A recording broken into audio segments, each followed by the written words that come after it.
And I was just trying to fit in wherever I went. Right. And when I finally realized, no, people need to fit in with me because I had the value that they were looking for, completely changed the dynamic. Style is more than just the clothes you wear.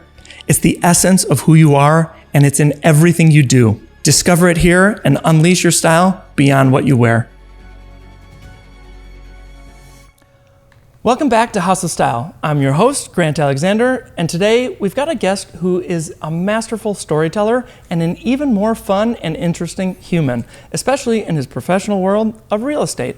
Joining us today is Alex Wolking, a second-generation real estate broker who's become a force in Chicago's real estate market, known for his exceptional understanding of historic and luxury properties. His team consistently ranks as top producers in Chicago, and today we're going to explore how Alex's passion and style play a big role in his success, and how you can take some of that and bring it into your own world. And full disclosure, I love him even more because he was my one friend and broker when we bought our house in the suburbs. Hi, Alex. How are you? Good. How are you? Thanks doing for having well. me. Thank you very much for being here. Of course. When I think of interesting people, I regularly think of you, and I love seeing you post on social media, and I love talking with you and texting because I know there's going to be a story. It's like my story time with Alex is one of my favorite things, and I think about storytelling and narratives as a huge part of style. Yeah. And one thing that I always still to this day remember, probably a year or two ago, at least a year, was when you got your weird flag. Yeah. And that, so on social, he posted that he got this weird flag and he's really proud of it. My freak flag. Freak flag. And it just hit so well because that's how I think of myself, and I think of myself as this gigantic weirdo that doesn't fit in with, the most of the world.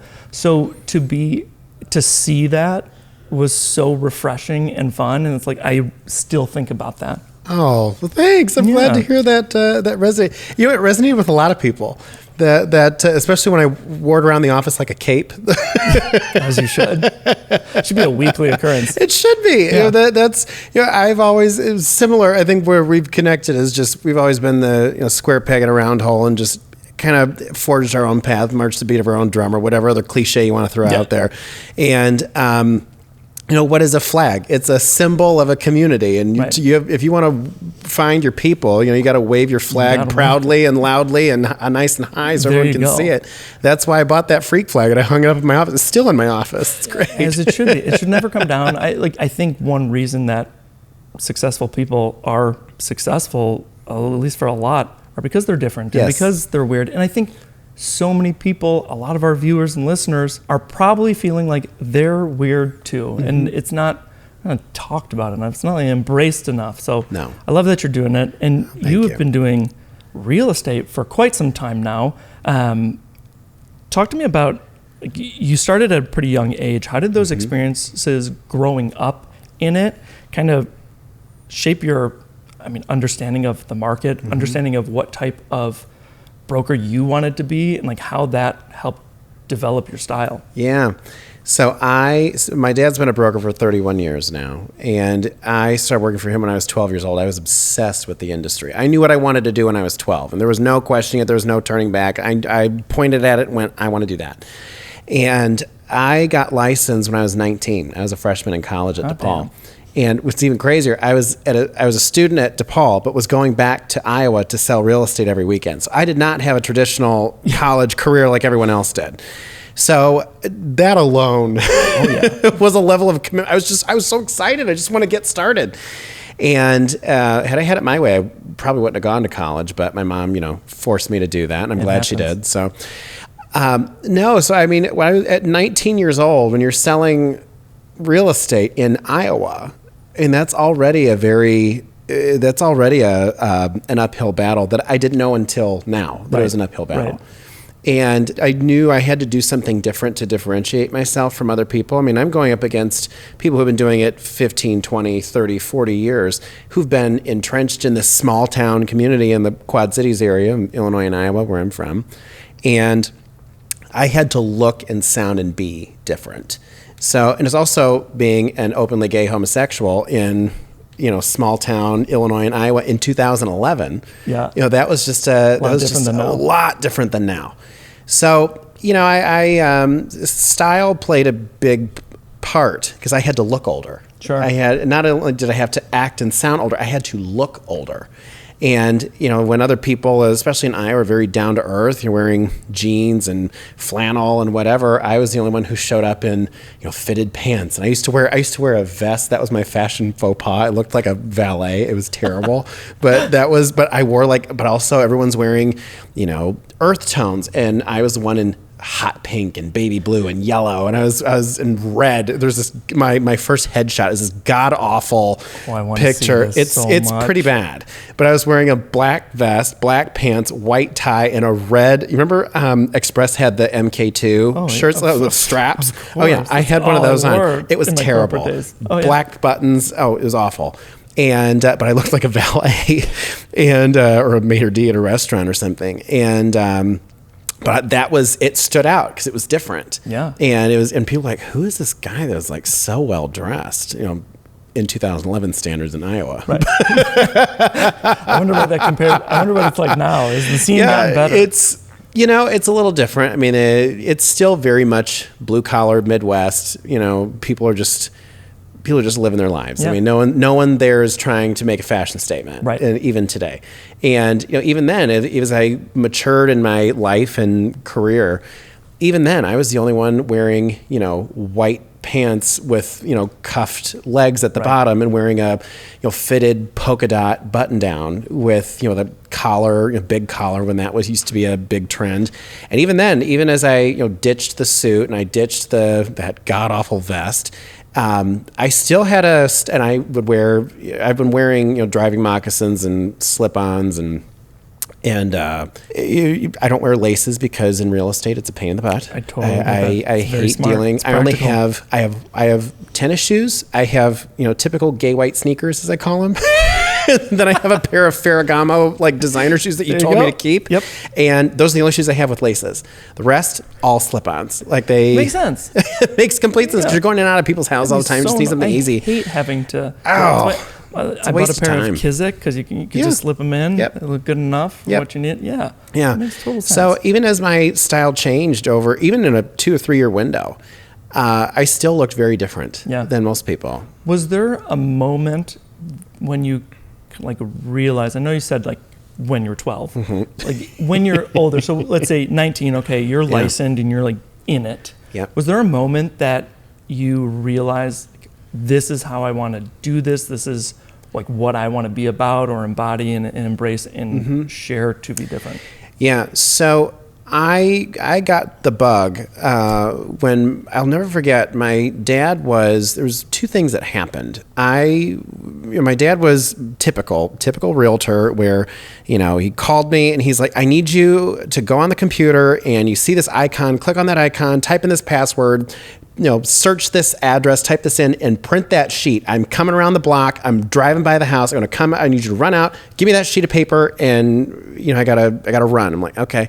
Well, that was the MLS system, and as soon as I got the keys to the castle, it was game over. Yeah. All of a sudden, I could see everything that was happening. Like, this is fascinating. This is so interesting. All this data, pictures of houses. I was like, that was the nerd. Most kids were playing video games. My video game was the MLS system. That's what I wanted to do. Sweet game. But then I became just so curious, and I started going to open houses. My mom wouldn't take me to open houses, so I just went on my bike, and I went all around my neighborhood and learned everything I could.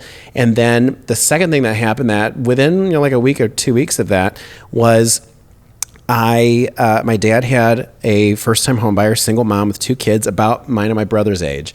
And we went through that house, and I remember, there was a Wendy's across the street. So after we got done looking at this house, we went to the Wendy's, and she was so nervous.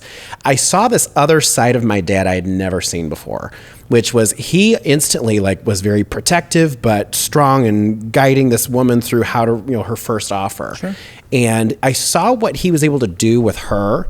And I remember later that night him calling her saying, "You got the house." And that was the first time I actually got to see what my dad did. Oh, that's cool. And when I saw that, I was like, that's cool. Yeah. I want to do that. And that was just kind of how I started. And I just asked. And the great thing is so many real estate agents, they want to get their kids involved and they force it down their kids' throat. My dad was not like that. My dad was very much, I will teach you anything you want to learn. Yeah. I'm here as a resource if you want it, but by no means am I going to force you into it. I think that's probably why I liked it so much. Sure. So, I mean, it sounds like there's still, even though he didn't force you, there's still a lot of influence from him. Yeah. Was there ever like, I'm not going to sell like him. I'm going to sell my way. There was. And is it still like that? Have you become him? It really is. So my dad had a niche with, first time home buyers, and he had this, he still does, this phenomenal ability to put deals together with almost no resources. I mean, you've got buyers with no money, sellers with no equity, and you have to find a way to put a deal together, and he can do it. I mean, I've watched him put things together I never thought could be done. Sure. And he does commercial too, which that's a whole other animal. So I always wanted him to do the big stuff, like the big house. The big houses were cool. The big houses were interesting, right? Beautiful, and architecture. And his whole thing was, and this was again early 2000s. And he's like, no, that stuff doesn't sell. That stuff, it takes forever to sell, especially in my hometown of Rock Island, Illinois, which at that time, the average home value was like $95,000. A $300,000 listing is a mansion in that market. Oh, yeah. So he's like, that's nice. They pay really well when they close, but they're a pain in the butt to try and sell. I was like, I didn't like that answer. I like nice things. I like nice things. And I remember he had a big sale once, and I was so much more interested in that, not necessarily because of the price, but I could hear in his negotiating and putting that deal together, the transaction was different. And I was so much more interested in that. And then, of course, the big sexy house was great too. Right. But so I knew when I got into real estate, that's what I wanted to do. Because as I was going through these open houses and meeting all the agents at these open houses, they were lazy. They weren't dressed nicely. Their listings were not well prepared. Their brochures and marketing sucked. I was like, I could do this so much better. Like I could do this so much better. And they all use the same words over and over again, like elegant, classy, timeless. Like it doesn't tell me anything. I hate the word classy. It's one of, to me, the least classy words. There are way better descriptors out there. Totally. I'll make a whole separate solo episode on better words than classy and dapper. Disgusting. Gross. So that all makes sense. And how did you start to? So you went around seeing that you could do better. Yeah. So then you start doing it. How did you kind of narrow in on what you wanted to be? Because for me, like I said, you have a story for everything, and I think that's what made buying a home with you so much more fun. It's like even if the home didn't have a story. I mean, for listeners and viewers, Alex sells a lot of important people's and big name people's homes, which I won't divulge. He can if he wants to, but I think for some of the homes that we visited, where it wasn't owned by a celebrity or anybody, I won't say of importance because everybody's important. That's right. But it wasn't owned by a big name. One of my favorite things was the stories you came up with. I could see this house. You're like, oh no, don't want this house. Like this is, somebody was in here in their underwear, walking around with a cigarette, and you just don't want these vibes. And I loved that so much. And I'm assuming that's a part of your style. Yeah. It really is. I'm very, I tell people all the time that my style is very, you can pick up on the folksiness and the small town, blue collar upbringing vibes that I have, but I can run with the best of them. And a lot of it's because I'm unapologetic. I don't care who you are, where you came from. If I've got an opinion, I'm going to tell you if you want to hear it. Or if you don't. Or if you don't, I'm going to give it to you anyway. But I'm more tactful with it now than I used to be. But I choose things that I'm drawn to, and I think that's what clients appreciate most. They can feel that I'm genuinely invested. Yeah. And the story part of it, I think just I'll never forget that barn that we went under contract for. It was like a total structural mess. Grant and his wife Corey decided to buy a converted barn, and we later found out it was a disaster. So sad. I mean, I had so many stories. I know. I mean, every Sunday it was gonna be Sunday. That's right. That's right. And everyone's going to come over to this ridiculous plot of land Yep. and come to the barn for a bunch of ice cream. So many. And the house was falling down. It was falling apart. So I think my exact words to you, because again, being unfiltered, I'm like, run, don't walk from this house. I started running with one arm still attached. Like, I still want it. Like pulling off the house. But there's I think it's that authenticity of people feel like I'm not putting on a show. Yeah. And I'm not. You are the show. I am the show. You are the show. I am the show, damn it. You don't have to put one on. But that's ever since I was a kid. I actually had this conversation with a friend of mine. Like, I grew up as a loner, though. I didn't have like a specific group of friends. Yeah. I wasn't part of any cliques. I was friends with all the cliques, though. And I knew everybody in every clique, and they all knew who I was. Sure. And I was a loner and a floater. Like, I could hang out by myself. I could do battle by myself. But I could float, and I could, mirror and match and not necessarily become a chameleon and fit in. That wasn't what I was doing. Everyone fit in with me because there was a piece of me in every group. And that has served me so well. I'm sure. And that is, and I think that's what it is. It's like people kind of see the facade, but you can connect with anybody at this But I think point. that's where the stories come from. Yeah. And connecting people with their stories of, this house, I bet you anything, this person that lives here wears this, drives this, sounds like this, probably does this for a living. A lot of times I'm right. Oh, for sure. Absolutely. But, there's a certain kind of client that I get from that because they like the very no holds barred approach. Yeah. And the other thing too is, I'm not afraid to say something if I need to, especially if it's warranted. It's not like I'm just going to throw my opinion out there, but also, cower behind when going gets tough. Sure. I think there's people take comfort in that strength. I imagine that's got to be hard sometimes. Like, Oh yeah. there are probably a lot of people that would just bite their tongue Yeah. and hope something just works out, or they don't have to address it. Or you have clients, sometimes agents just tell clients what they want to hear and don't actually tell them what they need to hear. Sure.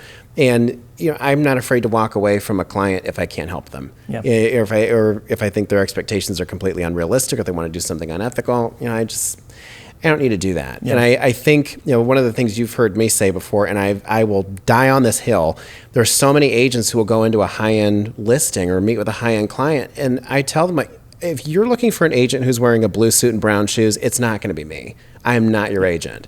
Whether it's a finance bro or a, professor at a distinguished university, physician, whatever. It doesn't matter who it is, or a entrepreneur, C-level executive. I mean, I've dealt with tons of those.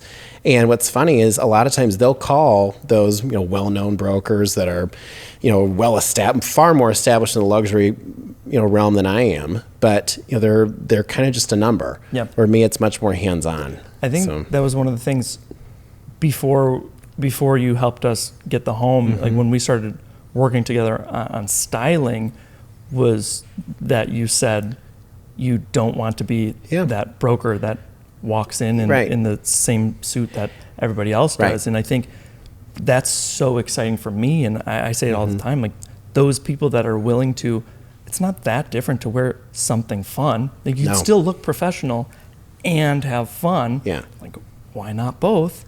And I think that resonated with me right away, because anytime somebody's like that, I don't have to wear the same thing that I'm like, yes, let's do this. Let's work together. I think actually one of my first things I mentioned to you is I wanted to take what style I had, but I just wanted a more refined, grown-up version of what I was already doing. Right. And you helped me do that incredibly well. And it was so important for me to find what my own authentic style was, because just like people see a piece of themselves in me, they need to find where they connect with that. Yeah, I feel like putting you in the right clothes, finally mirrored your vibe in everything else. And what was going on like up here. You knew you're at this level, but the clothes were holding you back. Correct. And I know this generally is a style podcast, not about clothes, but appearance is so important. Yeah. And to me, it's about the power of matching your appearance to what's in your head. Correct. I talk about it pretty regularly, that your style is a reflection of what's going on in your head. 100%. And if you're dressed the same way as everybody else, it means you think you're the same as everybody else. Right. I mean, sure, the guys on, $1 million listings, Yeah. they're a little, They're a whole nutty in thing. both their Right. fashion and just their general Their lives in demeanor. general. Yeah. But those type of people, they're not dressing like everybody else. No. I mean, they're dressing, it might be wild, but it's their style and it's fantastic. And it matches the ego that they sell with and are successful with. And so with that, like real estate, especially in Chicago, is competitive, especially in kind of like the market that you're in. Right. How does your personal style influence your success in it? How has that kind of carried you into more and more success? That's a great question. So what I would say, my style is very, I would say, high-end but approachable. And a little artistic almost, which used to be a nice way to say gay, but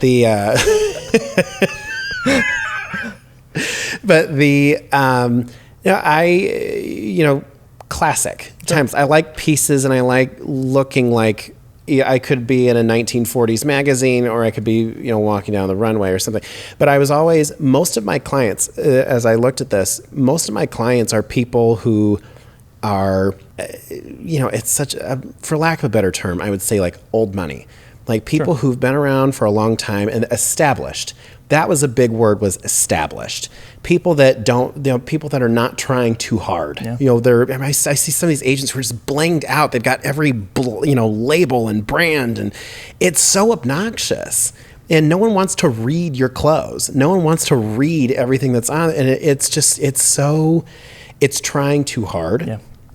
And what I find too is my charm of, small town vibe and energy, where people feel like, oh, I can trust this guy. He's not trying to sell me something. And I think a lot of times when you look at $1 million listing, those people are blinged out to the hilt. They've got everything fitted great. Right. Well, great. Well, they probably are working with, I would say, new money people who are, or they've got mommy and daddy money that are trust fund babies that are just, like the Paris Hiltons. Sure. They're working with Paris Hilton. I'm working with Warren Buffett. Right.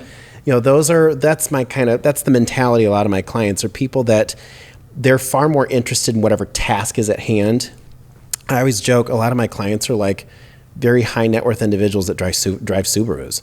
Like those are my clients. Yeah. Those are my clients. Nothing wrong with Subarus. No, not at all. Not at all. Yeah. But, those are far more, they're about the job. Like get the job done and show me how you're going to do the job. Don't put on the dog and pony show. Yeah. And that's how I'd have to dress. Yeah. But I have to have, the few statement pieces that I'm known for, for me, and we talked about this, is I love shoes. Like my shoe game. It confuses me. It doesn't, I won't say bothers, but it confuses me. How can people not? No, and shoes are kind of a artwork.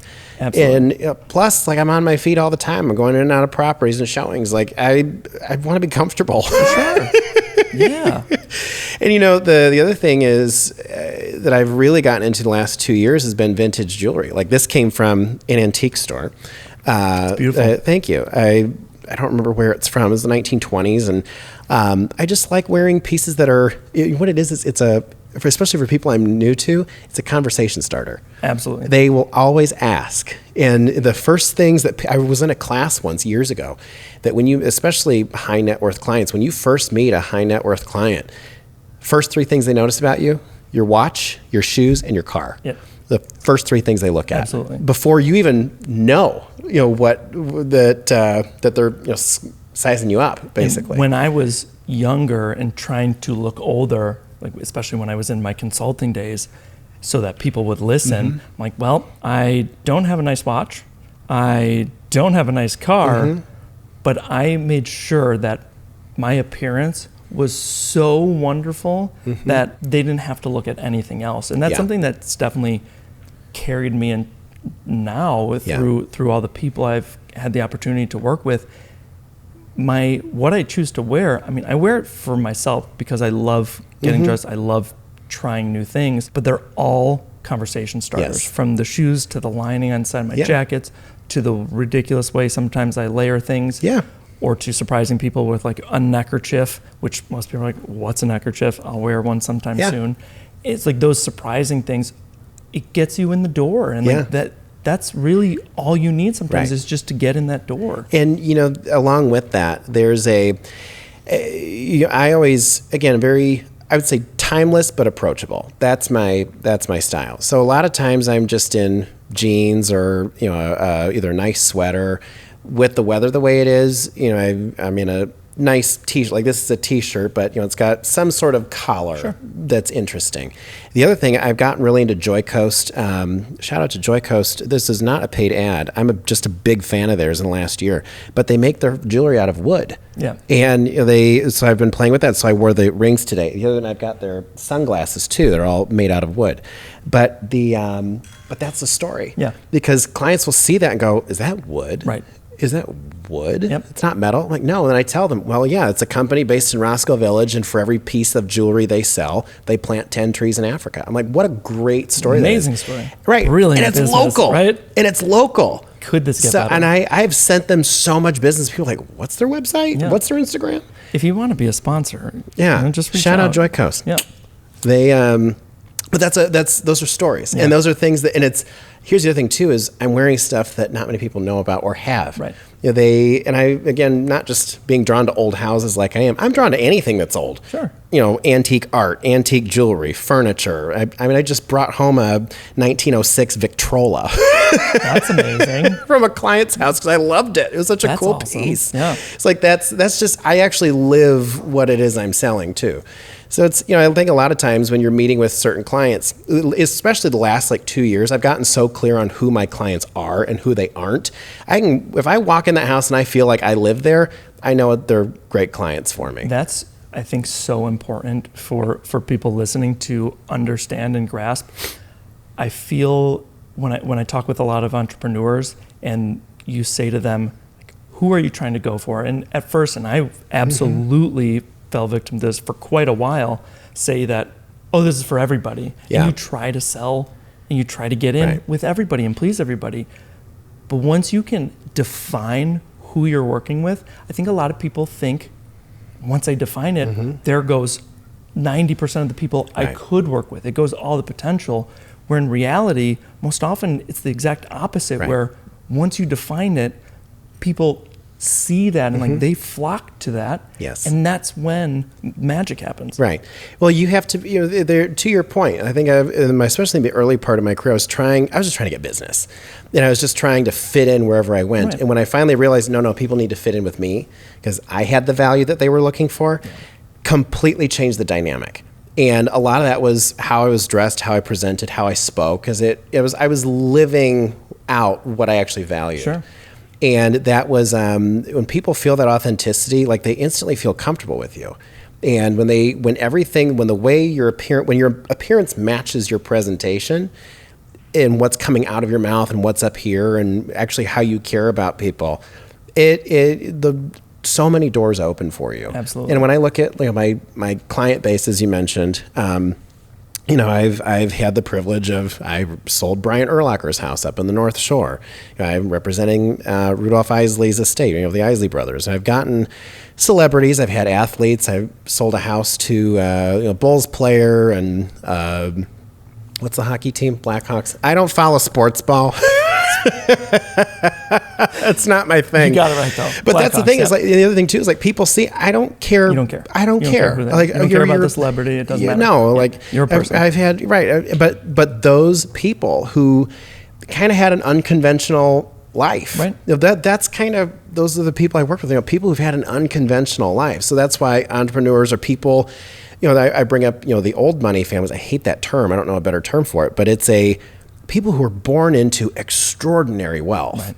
And they just want somebody to be real with them. For sure. That's what they want. For sure. And that informs so much of... That's always how I've treated athletes. Anybody I've worked with that has a name, I just treat them as a normal person. Well, and what you have to keep in mind too is those people are bombarded constantly with people who are not being genuine. And when they finally can feel you being genuine and relatable, the guard comes down. Right. I mean, I can't tell you how many clients I have had, big name clients who, of course, I won't divulge, but, I know about when they're pregnant, when they're getting a divorce, when they're filing for bankruptcy, when they, just so many things. And, I know, and real estate is such an intimate business anyway. Same with styling. Same with styling. People, but you eventually become friends with them. You spend so much time with them that, I have clients, I've sold houses 2 or 4 5 years ago. They still reach out. And my favorite, when I sold Erlacher's house, they loved my shoes so much because I always had designer shoes on. It took me 3 years to sell their house. But one of their, I've never had a client do this. I've gotten some amazing gifts over the years from clients that just as a thank you. But they said, we want to buy you a pair of Gucci loafers. Here's our name of our contact at Gucci down on Michigan Avenue. Go in, whatever pair of shoes you want, it's on us. I was like, God, okay. So of course I got the patent leather loafers with the really thick heel on them. I call them my man heels, but they're great. Big fan. What else would they be? Thanks, Brian and Jen. Yep. No big deal. I think the word, because you used old money, but the word that kind of like made me perk up that's related that I often battle with is established. Yes, established is a great established.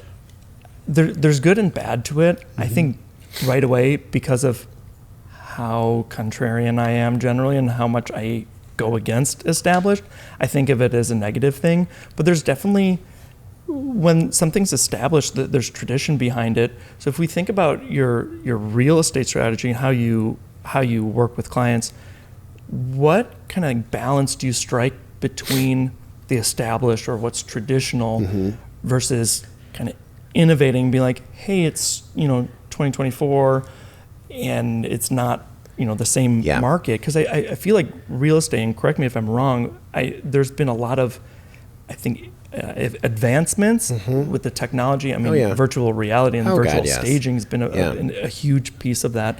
And so there's been a lot of change, but I think from what I see, a lot of it's pretty much stayed the same. So how do you balance that innovation with the established and traditional? So I always joke with people, clients, other agents, friends, I'm an octogenarian trapped in a millennial's body. I'm truly an old soul. I hear you. I am born in the wrong era. I should have been born 100 years ago. But it was I think people resonate with that. So I'm like, you get the established and the knowledge base of someone who's been in it for a long time, because I have. But you also get the young energy. Right. Someone who's actually young and vibrant and will go, run through a brick wall to get something done. And, I just bull in a china shop sometimes. It's a double-edged sword.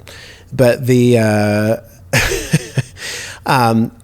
been so many changes in the industry too, with the NAR settlement that happened a couple of months ago and everything else. So, I think it's being open to those changes, being open and trying those new things. You're never going to catch me dead on a TikTok dance. I'm not going to do that. But, one of the things I'd pay for that. Yeah, God, shoot me. But one of the things I have done, I see so many agents, and you've actually commented on some of the videos I posted. So many agents are posting these videos on social media of, welcome to my new listing at 123 Main Street. And they pull up in a Ferrari that's not theirs in front of a listing that's not theirs. And it's all smoke and mirrors. Right. And they're trying to put on this, top producer, $1 million listing vibe. And that is so not my thing. So the way I went against that was, to your point, telling stories. I started making videos. I've got so many unique listings where I was like, you know what? Instead of me walking around telling you where the bedrooms and bathrooms are, I just want to have a stationary chair where I sit in the chair, I walk into the frame, sit down, and I'm going to tell you the story about this house. Yeah. That has made a huge difference. I have to imagine that, because it is so different. Yes. I feel like it is so warm and it welcomes you in, because the history, and the history, especially with homes, is the warmth. It's all the memories that went into it. It's one of your properties, famous, the most famous of architects designed it. Yeah. And you see it. What I think is so smart about telling the story instead of taking everybody on a tour is you pull them in with the story. Yeah. You're in one gorgeous room. They're like, shit, I have to see the rest of this house. Right. And I have to imagine just from a marketing perspective, like that tweak, it's like little tweaks, like changing SEO in a blog post or YouTube, whatever it might be. It's like changes like that that make a drastic shift in who reaches out. Well, and it's a combination of education and entertainment. People love seeing pictures and videos Edutainment. That's right. There you go. People love seeing pictures and videos of big, sexy houses, but they don't mean anything if you don't explain anything behind it. Especially the types of listings that I have, you have to tell them a story because otherwise people. And the thing is we connect. People we're story. Human beings are story-oriented, story-based people. They want to be able to connect with something. And, I've got a listing up in Buena Park right now where I do a lot of business. And it's a big $3 million, 10,000 square foot house on a 200-foot wide lot. Ooh, right. That's a lot. City standard in Chicago is 25 feet wide. That's a lot of lots. So this is equivalent to 8 city lots. And it's a half-acre lot with the lake at the end of the street. Unheard of. This is like some suburban living. But the thing was, that was the one with the architect. George Mayer designed that architect. But explain it. So I had to explain, who George Mayer was, how his upbringing, his knowledge informed the architecture and what that meant, and pointing out things in the house that people would look and go, "Oh, I love the woodwork. I love the windows. I love this," but they don't actually understand why. Right. And when you understand the why behind it, all of a sudden people go, "Oh, that's really cool. This is important." Yeah. And if you're seeing a normal tour, from any broker, if you don't like the first room that they're in, you're like, nah. But when you hear, you're like, this was Frank Lloyd Wright's like mentor. Yeah. You're like, I'm listening to the rest of this. Like I absolutely finished, and I even re-listened to it to pick up on all those facts. It's like, that's so cool. I'm not buying that house, and I still was drawn into it. Well, and here's the other thing too, with that, while we're on the topic of that particular house, what's cool about that house is people see this massive side lot. Like, well, what's the story on this lot? And then you explain, well, there was a house there at one time. This was the original lot. Then the previous owner in the 60s built a house next door and downsized. Then my clients came in 2002 and tore it down. So they took the lot back. So, and there's when you understand the context behind something, it becomes when the next buyer eventually buys that home, they can now share that story about like, how did this happen? Or they can build another house. Or they can build another house. The other thing too is the one of the coolest parts of that house is the way the architecture flows and all the good warm fuzzy stuff. But I had a point. I was going to make it. I can't remember. It's like lost me. We'll come back. Yeah, we'll come back. Okay, so we can switch to like, and when it does come back, stop, pause, and come back. Sure. So, with how many things are changed? I remember. She's got it. Boom. Yeah. So people see this big house in the middle of Buena Park, and it's like, what are all these homes doing in a city neighborhood? Why are all these suburban houses? So then I have the history on the neighborhood, and people go, "Oh, that's so cool!" And I explain the story. You have to come on one of my architecture tours, and I'll tell you the story. I like it. But people, then it makes sense to people. Yeah.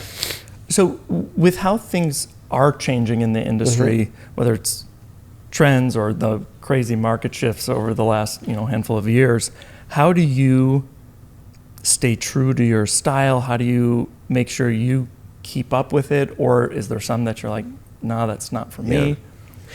So I don't go with trends. I don't go with the new stuff. I think one of the things I've seen now that's happening in style and fashion is I always look at my New York friends. The gays of New York, man, they are always at the forefront of what's happening. Absolutely be a title of a TV show. The gays of New York, I know. It's like the Housewives. It really New York. is. Bravo, you have a new show right there. That's right. Alex Wolking. But I see like this 80s and 90s fashion is coming back. Like everything's baggy. Yeah. Everything, the mom jeans and but I'm also seeing a lot of like, the really thin sunglasses, like from 90s nightclubs that are like, red lenses or blue lenses. It's so over the top and like campy almost. That a lot of the very artsy people, especially in like Chelsea or the Village or something like that. I mean, I was just there 2 months ago. I'm walking around, I'm like, my God, I'm in another world. Oh, totally. And I mean, it is New York, but I was seeing that. I was like, this is becoming the new fashion trend. Is people, what's old is new again. Right. So if anything, I'm like finally starting to be stylish again. There you go. But I've always, what I found works really well for me, as long as I've got some sort of designer shoe on, a fitted jeans, because I'm built like a Bulgarian shot putter, so I'm like trying to hide, He is. Yep. I'm just a thick man. Thick. And then a broad shoulders, get ready to throw a javelin across the room. Sports balls. I love sunglasses. I've got a closet full of sunglasses that it's a problem really, but I don't think so. It sounds like a wonderful thing. And then as long as I've got like some statement rings that look like they belong in any time period, and then I just wear a basic shirt or sweater, and then just kind of dress up the basics. Right. And I've gotten into necklaces finally at your recommendation. Oh. I know. It I takes listened a to you. minute. It does.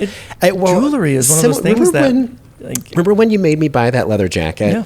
And I remember my words to you. Forced him to. You forced me to buy this leather jacket. And I was like, Grant, I'm not cool enough for this jacket. I can't rock this jacket. He's like, you are cool enough. Put it on. I'm like, oh, okay. And I put it on. It is still in my mind. I remember physically feeling different. Yeah. And like mentally, I'm like, oh shit. A leather jacket does that. Oh. Yeah, like I can put one on today. I'm still like, I feel cool right now. Yeah. I was like, oh damn, I've never been accused of being cool or popular my whole life, but I felt cool. Be in that careful. jacket. I know. I was like, Cool damn, Alex is walking down the street. That jacket's so cool. But but I remember it's like sometimes you do need someone like a stylist to push you outside your comfort zone for Absolutely. sure. That was one of the best things you did for me, was get me out of my head and my comfort zone. But so always willing to try certain things. So when I do see those gays of New York wearing something, even like I don't even know what material it is. I want to say fishnet, but it's not fishnet. It was like some like a mesh, like jacket looking thing. I'm like, I personally wouldn't choose that, but now it's being, well, I'll go to a clothing store and I'll try one on. Sure. Just to see how it That's fits. how you find your style. Like from a clothing perspective, Right. that's it. And you try something, you don't like it, and if you do like it, you go to the next step, and then you do the same thing. And the more you're willing to try, the more you figure out where you want to go. And what's interesting is when I first started wearing rings a couple years ago, my first ring I bought was at Old Town Art Fair. And so it was a very expensive ring that I bought from this. I just liked it because I thought it was cool. Sure. And so I remember the first like 10 days, I was like, God, because I hadn't worn rings before, but I had like really long piano player hands. So I was like, God, I feel like I'm missing an opportunity. I've got like the perfect hands for rings. Put 8 on one finger. Totally. So I was like, okay. So I started wearing it on different hands, different fingers. And finally, I normally wear that one almost every day. I wore this one today just for you, Grant. I love it. But I usually wear it on my middle finger on my left hand. And because I'm right-handed. But what's interesting is that's the one I tend to talk with my left hand. But it's usually when I'm meeting people and they're looking at my hands, they're like, where's that ring from? Yep. And I was, Old Town Art Fest. I'm like, really? Because it's an art piece. Absolutely. So it's something that's very personal. Yeah. And it's something that until it finally was, I put it on that finger and I wore it for like 2-3 days, and I was like, this feels like the right one to do. Yeah. And usually I only wear, one on my ring finger on my right hand, and I usually don't have the index finger. But again, today, decided to support Joy Coast. There we go. It's wonderful. And like I do the same thing. At this point, everything that I love, I try to build into my style, from brands I love and support and want to see grow, to my family. Like my dad necklace, I wear it every day. Often I'm wearing another necklace that everyone asks about the dad necklace, and everyone asks about this one that it's an ancient Greek coin that it's from Athens. I don't remember the year, but it's a really long time ago, and it's got both sides. I can flip it and wear whichever, heads or tails, whatever I'm feeling that day. But it's such a great conversation piece, and everyone's like, where are you doing this with ancient coins? And I literally have somebody that I can give them an ancient coin, any coin, and they'll turn it into a beautiful necklace for me. Well, and to that end, you start small. Like I just started with one ring, and then it became an addiction. But same with shoes. Like I found shoes that I liked, and everyone like buys that. You find one piece that looks good on you, so you start buying them in every color. I kind of did that, But also, I just found, with loafers. Remember when you were making loafers for me? Like, I just liked the look. I didn't like plain loafers. I had to either have tassels, or I had to have that one with the alligator print. Or I get so many compliments on those shoes. But they're different and they stand out. The thing that I learned too, one, I already had a very distinct personality, but having that distinct style. One of the best compliments I ever got from a friend was, I hadn't seen him in a long time, and the first words out of his mouth, I knew you'd be wearing that today. Like, he remembered, he's like, if someone said Alex Wolking, I know exactly what he's wearing. Yeah, that's awesome. But it makes you memorable. For sure. Especially when you're meeting strangers in a business and sales or whatever. People remember, that's the guy that had the ring and the necklace and the shoes. But it's not too much. Yeah. It's not where they're all competing. And it's not even just those pieces or the articles of clothing. They felt a certain way for them to remember. Like, that made them happy. And they remember the story that was attached. Yeah. Like, that was the guy that was wearing that ring that he got at the art fest. Like, people remember that. They may not remember your name, but they remember they remember the story. And I think that was another great point you just made, was the buying things in every color. When somebody finds something, like, buying it in every color isn't the answer. Right. Those are colors are so different, and all colors don't look good on everybody. The thing is, it's so much more important. You found something you like, don't buy that same thing in all the colors. Buy different things in that same color that you liked. I think that's where a lot of people go wrong in business, in life. It's like they're throwing all this stuff, seeing what's going to stick, rather than here's what's working. That is, go for this. That was something I'll never forget. So Grant came over peak pandemic and raided my closet and threw out about 80% of my closet. And I felt violated that day. It was a crime. It was a crime scene in that closet. But that was something that you did really well, because I had every color of the rainbow in my closet. Yeah. And then you came in and it was like life before Grant and life after Grant. Now you look at my closet, everything is gray, black, blue. Because those were, I've got very fair complexion. I'm not, I'm not a Kardashian. I'm not like that beautiful shade of brown. It's like, sexy. I'm not that. I'm like very German. And it's what you felt most confident in. Right. And I felt good in black. I felt good in stop gray. Trying to wear all these other things that aren't you. No. And especially because even when you're in the, I want to, people can like color, but they don't have to wear it for themselves. And I think a lot of people end up doing that because they think, I should be wearing this, or it's a trend to wear these colors, rather than if you want to just wear black because that's what you feel great in, just do it. One of my favorite pieces of clothing in my entire closet, I have two. One is a black J. Crew sweater. I wear that thing too often. Oh, yeah. And I have it in gray too, because those are still in my color palette. And I have it blue, again, matches my closet. And then I have a Lululemon windbreaker jacket. I wear that thing almost every day, starting in like September. From September to March, I wear that thing almost every day. Yeah. Because it fits really well. It feels good.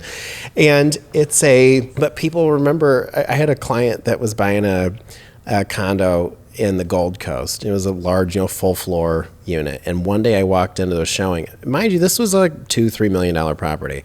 I walked in one day and I wasn't wearing that windbreaker jacket. She's like, "Where's your jacket?" And I didn't have a necklace on that day either. Oh my God. And she was just like, "Are you okay?" And mind you, this was a large property, and but I still had, I had my brown loafers on, and I had my jeans on. I think I just had a sweater on, and I had no necklace, no rings, and no windbreaker on. And she's like, "Do you feel naked? Like, you don't so naked." But also, that's the other thing too, is like the listing agent showed up in a suit and brown shoes, but she was just like, especially at that price point and that level, so many of those clients are just like, so do they just not sell any real estate? And it's like the less you try, the people are like, this guy's not trying to get business. Right. And so then when they connect with your style and then you're not there, they're just like, is everything okay? Right. And I think all that continues to lead to more and more evolution. So as you think about how your career and self will evolve, where do you where do you see yourself going? Is it honing in on the definition of your client even further and just really nailing those stories? So is it honing in on what you already know, or do you want to experiment and add something new and try something new? You know, I've experimented with, expanding into different markets, different neighborhoods, different product types. And what's been interesting is I've done enough experimenting and I've found what works. Sometimes you find something new. I had a really killer listing in Wicker Park last year. I actually helped this buyer buy it, and then I helped him sell it, 4 years later.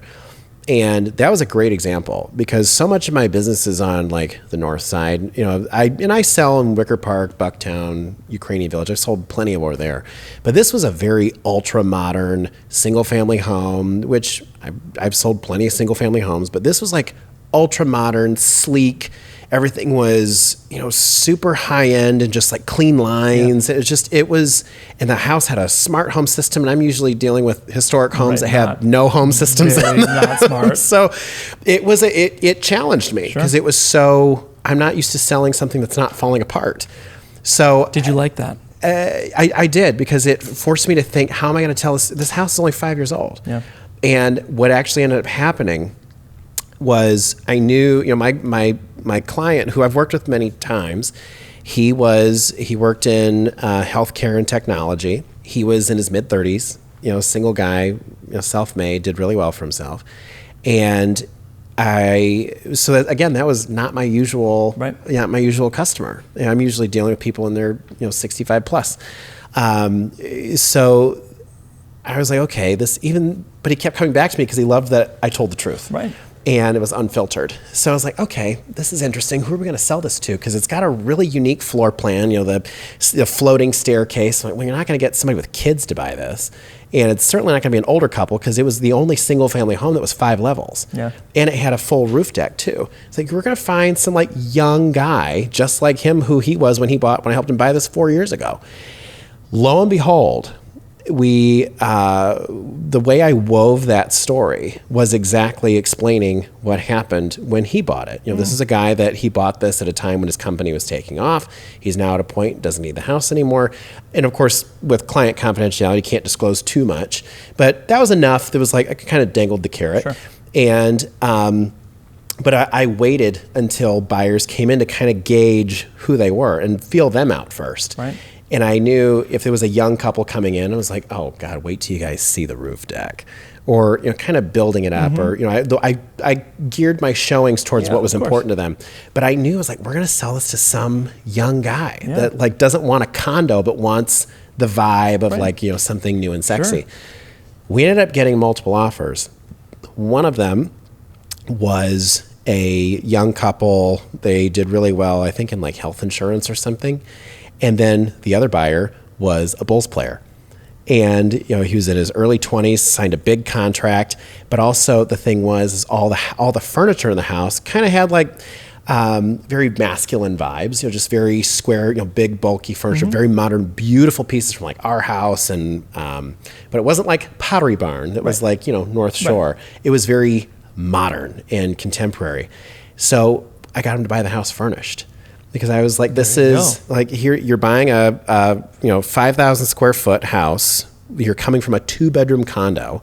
So, they got multiple offers, got him competing, and we went with the one that bought furnished. But also I was like, this is the guy who gets what this house is. This house was designed for him. Yeah, they get it. And also like you were seeing where they were at, because especially for people like that, with that type of job, they want to ideally trust someone to not sell them the BS. Right.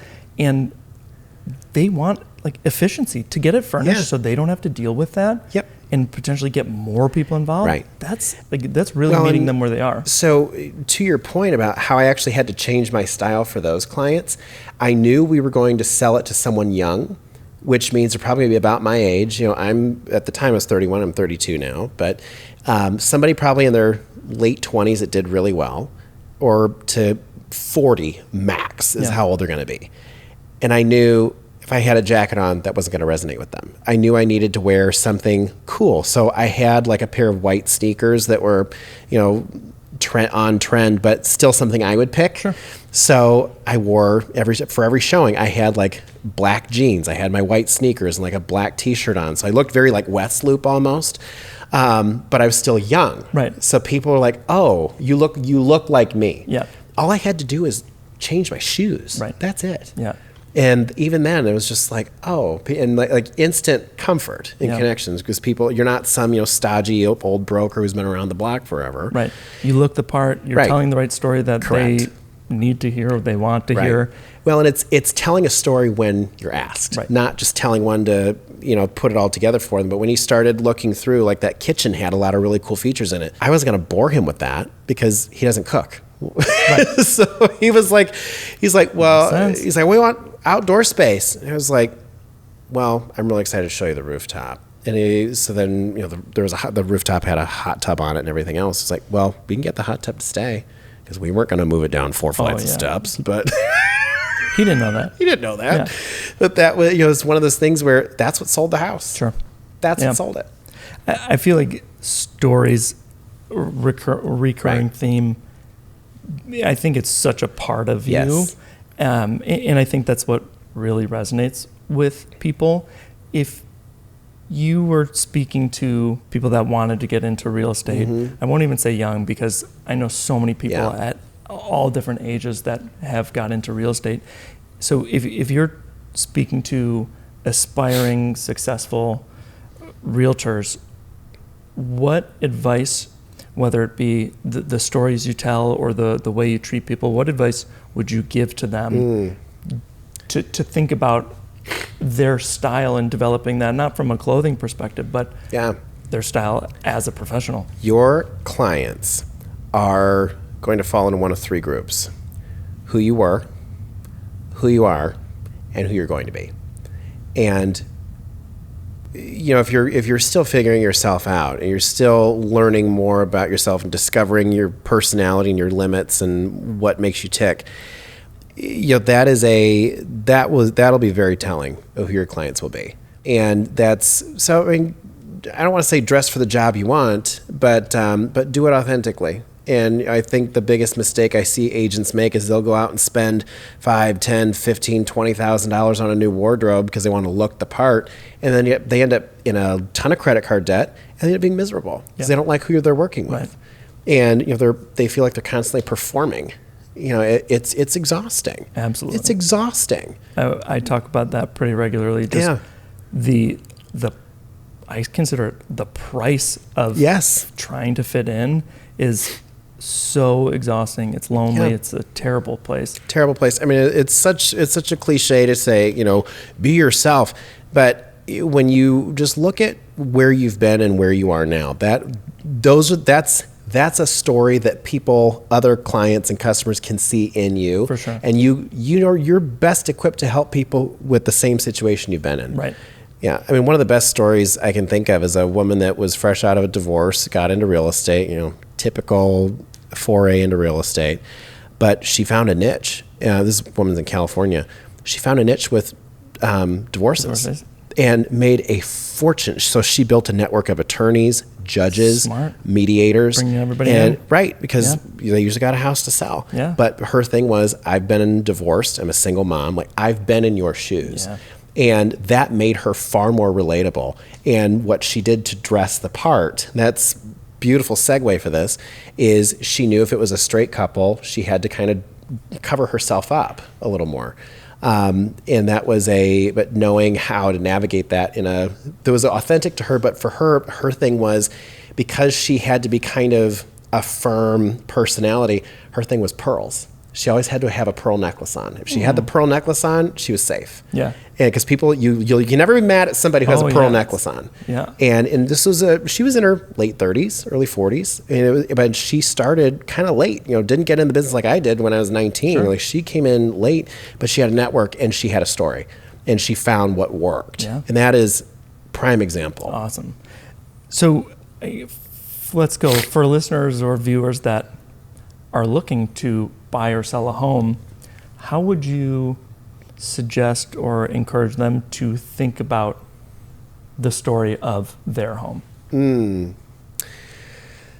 look at if you're looking at buying a home, look at your home now and assess what works and what doesn't. That's often what prompts people to buy homes. Right. That's kind of a simple, basic answer, but it's very true, which is what works and what doesn't. Honestly, one of the biggest things I've seen too since the pandemic is people reevaluating what neighborhoods they live in. People that live downtown, they don't want the hustle and bustle Sure. of the grind and, concrete jungle. They want to be where there's trees and coffee shops and parks. There's people on the north side or west side or whatever and south side who just go, you know what? I'm sick of this city. I don't want to see another neighbor for another 100 yards. I want to be where there's space. I love Saturday and Sunday mornings walking Paddington or one of the girls now. Yeah. It's silent. Yes. It's so lovely. There's trees all along the street. I use you as an example quite a bit. You went from Old Town to Highland Park, and I tell people all the time, like, that's a prime example of people just going, this no longer suits me. Right. And when it comes to selling a home, one of the things I always ask my sellers is, who were you when you bought the house? Sure. That's who our buyer is. That is exactly, like, I've got clients right now that have got a massive 10,000 square foot home, a beautiful historic property, and well, we think we'll sell this to someone like this. And I was like, who were you guys when you bought this? Like, well, you were in your late 30s, early 40s. You had 2 kids that were 9 and 12. And you lived in the Gold Coast. So you understood and appreciated historic architecture. You wanted a land, and we wanted a yard and space for kids. That's probably who we're going to sell this house to. Sure. And that actually informs my marketing plan of how we're going to set up a marketing strategy that's going to work. Smart. Yeah. Awesome. Viewers and listeners, we've had such a lovely conversation today with Alex Wolking, talking about the power of stories and narratives and being true to yourself in style, whether in clothing or in how you go about life. It shapes who we are. It helps us connect with others, especially if you're trying to sell amazing properties. And it pushes us toward success. Alex's journey is a perfect example of how embracing your authentic self, your freak self, your story-filled self can lead to amazing and successful things, whatever you're trying to do. We are going to continue our conversation with Alex over on Patreon, so don't miss the stories in action there. If you're watching, be sure to subscribe, and if you're listening, be sure to subscribe. Be sure to tune in next week for another inspiring episode as we continue to explore the very many layers of style and success. Thanks for joining us on House of Style. And remember, style isn't in your closet, it's in you.